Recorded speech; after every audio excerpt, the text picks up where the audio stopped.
والصلاة والسلام على صاحب حسن و جمال اما بعد فاعوذ باللہ من الشیطان الرجیم بسم اللہ الرحمن الرحیم قل للمؤمنین یغضوا من ابصارهم ویحفظوا فروجهم صدق اللہ العظیم وقال النبی صلی اللہ تعالی علیہ وسلم فإن الحیاء من الایمان صدق اللہ و صدق رسولہ النبی الکریم الصلاۃ والسلام علیک یا سیدی یا رسول اللہ وعلی آلک و اصحابک یا سیدی یا حبیب اللہ الصلاۃ والسلام علیک یا سیدی یا وعلی آلک و اصحابک یا حبیب۔ حمد و صلاۃ کے بعد مومن کی زندگی میں جن چیزوں کی خوبصورتی دین نے بڑی پسند فرمائی ہے ان میں سے ایک چیز ہے شرم و حیا۔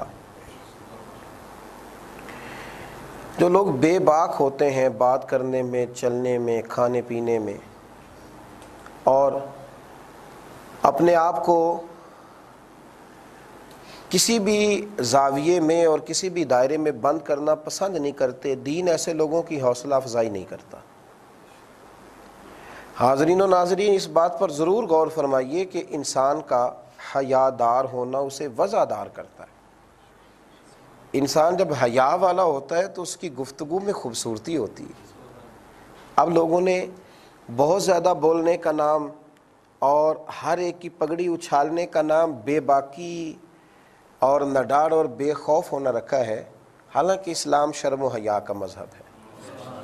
اسلام کہتا ہے کہ تو بڑا سوچ کر بات کر، تیری نظر شرم و حیا والی ہو، تیرا طریقہ کار بڑا میٹھا اور بڑا خوبصورت ہو۔ قرآن مجید نے ارشاد فرمایا قل للمؤمنین یغضوا من ابصارہم، اے محبوب علیہ السلام مسلمان مردوں کو حکم دیں کہ اپنی نظروں کو نیچے رکھیں، نظریں جھکا کے رکھیں، وَيَحْفَظُوا فُرُوجَهُمْ، اور اپنی شرمگاہ کی حفاظت کریں۔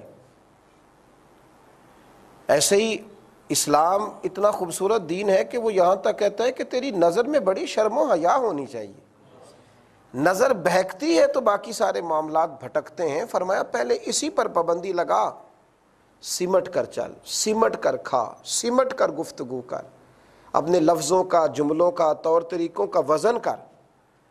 شرم و حیا دین کا حسن ہے، مومن کی زندگی کا وقار ہے۔ میرے نبی کریم علیہ السلام نے فرمایا فَإِنَّ الْحَيَاءَ مِنَ الْإِيمَانِ، یہ بخاری کا لفظ ہے۔ فرمایا شرم و حیا تو ایمان کا حصہ ہے، تو ایمان کا جز ہے۔ اور ایک مقام پہ فرمایا گیا کہ جب کوئی آدمی بے حیا ہو جائے تو پھر اس پر کوئی پابندی نہیں، پھر جو اس کے دل میں آئے وہ کرے۔ انسان کو بڑا پیکر شرم و حیا ہونا چاہیے۔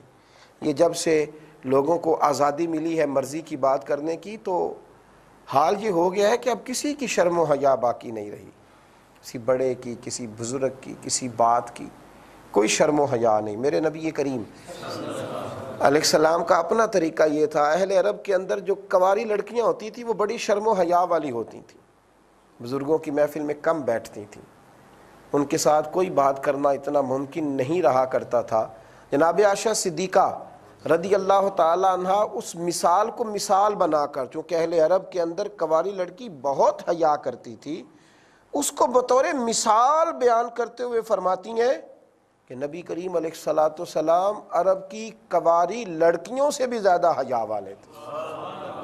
یہاں تو لوگوں نے مردان کی نام رکھا ہے بے حیائی کا، یہاں تو لوگ کہتے ہیں یہ نوجوان ہے، اب کیا مطلب اس کو اجازت ہے جتنی مرضی بے حیائی کرے، جس طرح کا مرضی لباس پہنے، جس طرح کی مرضی گفتگو چوک میں کھڑا ہو کے کرے، یہ نوجوان ہے؟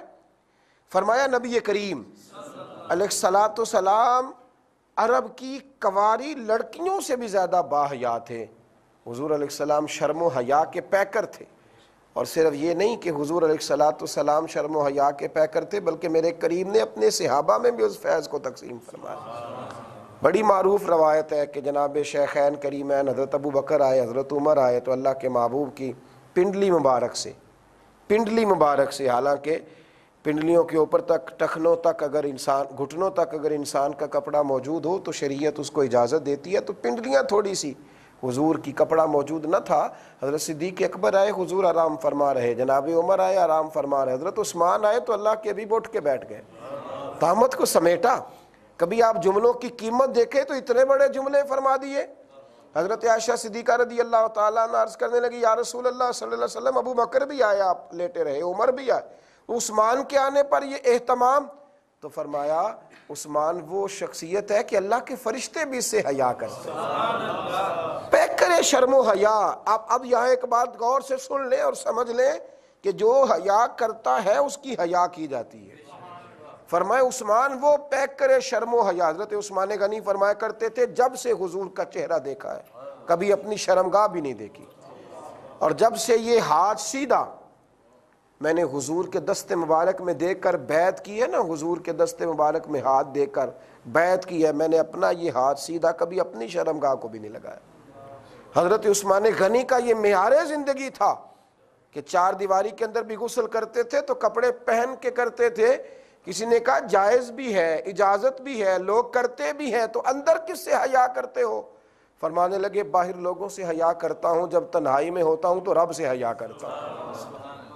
شرم کے ساتھ رہنا, حیا کے ساتھ رہنا, حیا والی گفتگو کرنا, یعنی جو جس کی طبیعت میں آئے گا وہ پوسٹ کرے گا, جو جس کے دل میں آئے گا وہ پوسٹ کرے گا. مذاق کے نام پر, دل لگی کے نام پر آپ ایسی گفتگو کریں گے جو اکثر اہل خیر نہیں کرتے, جو شرم و حیا والے لوگ نہیں کرتے, وہ بات کریں گے. وہ کمزور باتیں جو کل تک غیر اخلاقی لوگ کیا کرتے تھے وہ گھروں کے اندر داخل ہو گئیں, اور وہ نوجوان وہ سمجھتا ہے کہ چونکہ میں دل لگی والا ہوں, میں شغل میں رہتا ہوں, میں مرضی سے بات کرتا ہوں. اس نے سوچا ہی نہیں کہاں بیٹھ کے اس کو کیا بات کرنا چاہیے تھی, اس نے اپنے جملوں کا وزن ہی نہیں کیا, اس نے سمجھا ہی نہیں. شرم اور حیا یہ حسن ہے. میرے نبی پاک علیہ الصلوۃ والسلام نے ارشاد فرمایا جب حیا جاتی ہے تو خیر لے جاتی ہے. نبی کریم علیہ الصلوۃ والسلام نے حیا کو ایمان کا حصہ قرار دیا, اور حضور علیہ السلام فرمانے لگے ایمان کی 60 سے زیادہ شاخیں ہیں, 60 سے زیادہ شعبہ جات ہیں. یہ صحیح بخاری میں موجود ہے. 60 سے زیادہ. دیکھیں نماز پڑھنا بھی شاخ ہے, روزہ رکھنا بھی شاخ ہے, لیکن حضور علیہ السلام نے نا باقیوں کا مجموعی طور پر ذکر کر دیا. فرمایا اسلام کی 60 سے زیادہ شاخیں ہیں اور حیا بھی ایمان کی شاخ ہے. یعنی باقیوں کو مجموعی طور پہ بھی 60 سے زیادہ ہیں, لیکن حیا کا نام لے کر بیان فرمایا, نام لے کر فرمایا حیا بھی ایمان کا ایک حصہ ہے. اس لیے میرے نبی پاک علیہ الصلوۃ والسلام بڑے شرم و حیا والے, شرم و حیا کو پسند کرنے والے, چیزوں کا خیال رکھنے والے, اور بڑی اخلاقی طور پر ان چیزوں پر بڑی نظر رکھنے والے. حضرت مرثد بن نبی مرثد رضی اللہ تعالیٰ عنہ فرماتے کہ کلمہ پڑھنے سے پہلے میرا بہت سارے عورتوں کے ساتھ میرے معاملات رہتے تھے, معاذ اللہ, میں بڑا حسین و جمیل تھا. کچھ چیزیں ایسی تھیں جب کلمہ پڑھنے کے لیے حاضر ہوا حضور نے سب کو الگ الگ نصیحتیں فرمائی. میری باری آئی تو فرمایا نظر کی ذرا حفاظت کرنا. کہتے میں وہی تھا کہ لوگ فخر محسوس کرتے تھے میرے حسن و جمال کے سبب سے, لیکن پھر میں گلی سے گزرا تو وہ عورت جس کو دیکھنے کو میں نکلتا تھا پھر وہ مجھے دیکھنے نکلی, اور جس کے لیے میں منتظر رہتا تھا وہ میری منتظر رہی. اسلام کیا فقط کلمہ پڑھنے کا نام ہے, اور غلامی کیا فقط 2-4 جملے بول دینے کا نام ہے؟ فرماتے ہیں وہ میری منتظر رہی.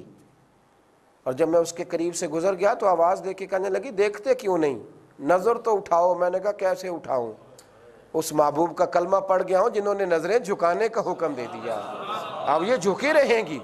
میں شرم و حیا والے رسول کا غلام ہوں. یہ کیسے ہو سکتا ہے کہ کوئی بے حیائی کا کام کروں, یہ کیسے ممکن ہے؟ اتنے اعزاز والے لوگ. اب تو حال یہ ہے کہ شرم خدا, خوف خدا, شرم نبی, یہ بھی نہیں وہ بھی نہیں. اب تو جو زیادہ بدتمیز ہوتا ہے اس کا زمانے میں زیادہ عروج ہوتا ہے.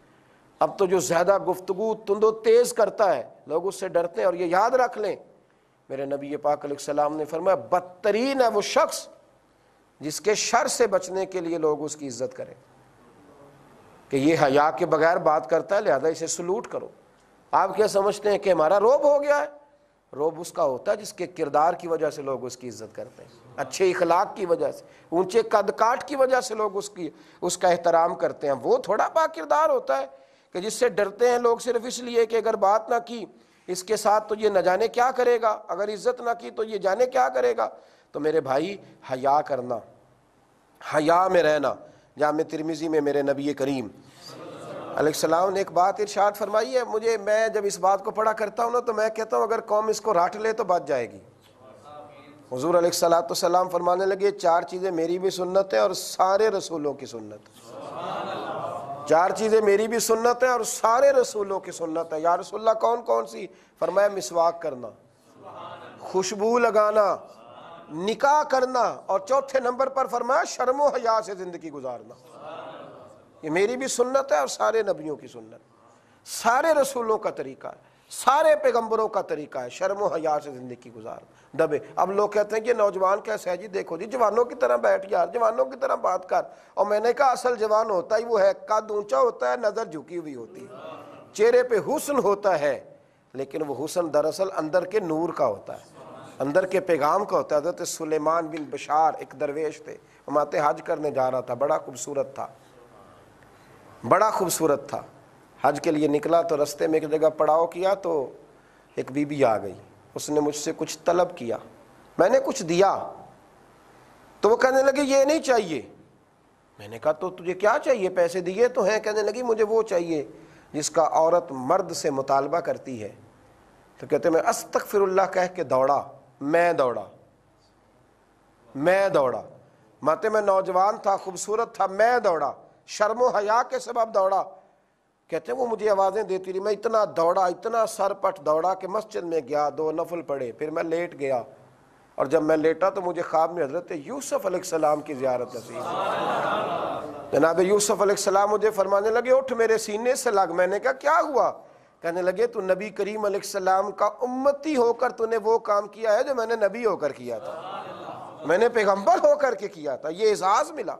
شرم سے رہیں، حیا سے رہیں۔ مومن کا زیور ہے شرم و حیا۔ حیا مومن کے ایمان کا حصہ ہے، اس کے لب و لہجے میں بھی حیا ہوتا ہے، آنکھ میں بھی حیا ہوتا ہے، کردار میں بھی حیا ہوتا ہے۔ اور حیا بندہ تھوڑی دیر کا بھی کر لینا، صوفیاء فرماتے ہیں رب کا حیا تھوڑی دیر کا بھی بندہ کر لے تو اللہ اس کی بخشش فرما دیتا ہے۔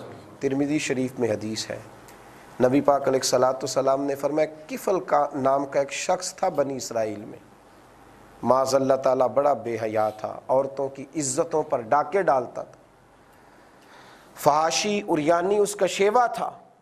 ایک غریب مجبور بیوہ عورت اس کے پاس آ گئی، کہنے لگی میرے بچے بھوکے ہیں،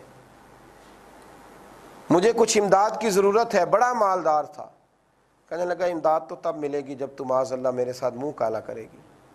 اس نے کہا میں حیا والے گھرانے سے ہوں، حیا والے باپ کی بیٹی، حیا والی ماں کا دودھ پیا ہے، حیا والے شوہر کی بیوہ ہوں، میرے ساتھ یوں نہ کر۔ کہنے لگا نہیں، پھر مفت خوروں کے لیے کچھ بھی نہیں ہے۔ یہاں لوگوں نے غریبوں کی عزتیں اچھال نہیں ڈالی، یہاں لوگوں نے امداد کے نام پر بڑی بڑی رسوائیوں کے بازار گرم نہیں کیے، کیا کیا ظلم نہیں کیا گیا، اور کس کس طرح کر کے لوگوں نے اخلاقی دائروں سے باہر کیا۔ وہ کہنے لگا کہ پھر تو جا، میں کوئی مدد نہیں کروں گا۔ میرے نبی کریم علیہ السلام فرماتے ہیں خاتون گھر گئی اور جب بچوں کے روتے ہوئے چہرے دیکھے تو لوٹ آئی، کمرے میں آ کے کہنے لگی جیسے تو کہے گا میں تیار ہوں، پر میرے بچوں کو روٹی دے دے۔ حضور نے فرمایا نا اولاد آدمی کو کمزور کر دیتی، بزدل کر دیتی، بچے بھوکے، تو جیسے کہے گا میں کروں گی، پر روٹی ان کو دے دے۔ اس نے کہا ٹھیک ہے، پیسے دے دیے۔ عورت دوبارہ آئی تو دروازے بند کر دیے۔ جب عورت کے قریب ہاتھ بڑھانے لگا تو وہ کانپنے لگی۔ کہا کیوں کانپتی ہو؟ سب دروازے بند ہیں، کوئی آنے والا نہیں۔ تو بی بی نے ایک جملہ کہا، کہنے لگی نہیں، ایک دروازہ کھلا ہے جو بند نہیں ہو سکتا، ایک ہستی دیکھ رہی ہے جسے کوئی دیکھنے سے روک نہیں سکتا، اس سے شرم کر کے حیا کر کے میں روتی ہوں۔ کہا وہ کون ہے؟ کہنے لگی تیرا اور میرا رب، نہ اس کا دروازہ بند ہوتا ہے نہ روکا جا سکتا ہے۔ جب اس نے یہ لفظ کہے تو کفل پر بھی سختہ طاری ہوا، کہنے لگا تو عورت ہو کہ رب کا اتنا حیا کرتی ہے، میں تو مرد ہوں۔ یہ کہہ کے اس نے دروازہ کھولا، کہا تو آزاد ہے، اور پھر سر سجدے میں رکھ کے رونے لگا، کہنے لگا اے اللہ میں بھی تجھ سے حیا کروں گا، میں بھی تجھ سے ڈروں گا، میں کھری توبہ کرتا ہوں، اللہ میری پردہ پوشی فرما۔ یہ لفظ کہے، کلمہ پڑھا، روح پرواز کر گئی۔ مشکل تھا لوگ اس کے جنازے میں بھی آتے، اس کی بے حیائیاں، فحاشیاں، عریانیاں زمانہ جانتا۔ مشکل تھا لوگ نماز جنازہ بھی پڑھتے، لیکن لوگ کہتے ہیں کہ صبح اس کے دروازے پہ لکھا تھا کہ اللہ نے کفل کی بخشش فرما دی۔ تھوڑی دیر کا بھی اگر کوئی حیا کرے، تھوڑی دیر کا بھی اگر کوئی حیا کرے۔ بغداد میں ایک بزرگ رہا کرتے تھے، انہیں مسکی کہا جاتا تھا، خوشبوؤں والا بابا، خوشبوؤں والا بابا۔ کسی نے ان سے کہا بابا اتنی خوشبو کہاں سے لگاتے ہو؟ کہا بس آتی ہے۔ کچھ نوجوان پیچھے بھاگنے لگے، نہیں ہمیں بتائیں کہاں سے آتی ہے۔ وہ کہنے لگا بیٹے کچھ بھی نہیں۔ زیادہ جب لوگوں نے مجبور کیا تو کہنے لگے بات یہ ہے کہ میں کپڑے کی دکان پر سیل مین تھا، بہت خوبصورت تھا، کچھ مالدار عورتیں کپڑا خریدنے آئیں تو کہنے لگی کہ اس جوان کو ہمارے ساتھ بھیجو، جو کپڑے ہمیں چاہیے ہوں گی رکھ لیں گے، باقی یہ واپس لے آئے گا۔ کہتے ہیں مجھے گھر لے جا کر انہوں نے بند کر لیا، اور ان کی جو بڑی مالکہ تھی وہ کہنے لگی کہ تو میرے ساتھ منہ کالا کرے گا تو یہاں سے جائے گا۔ کہتے ہیں میں تھا تو خوبصورت، پر اللہ نے مجھے شرم و حیا کی دولت عطا فرمائی۔ رب کریم نے، یہ بھی اللہ کی عطا ہے۔ جو چہروں پر نور ہوتا ہے نا، یہ باطن کا حسن ہوتا ہے تو چہروں پر چھلکتا ہے، یہ آرٹیفیشل ہو تو یہ کام نہیں دیتا۔ فرماتے ہیں کہ وہ خاتون جب میں نے اسے کہا تو وہ کہنے لگی کہ اگر تو یہاں سے نکل بھی گیا نا، زبردستی بچ بھی گیا تو میں شور کروں گی، تجھے بدنام کروں گی، امیر ہوں تو غریب ہے۔ کہتی اتنی بڑی مشکل آ گئی، شرم و حیا کے رستے میں اتنی بڑی رکاوٹ آ گئی۔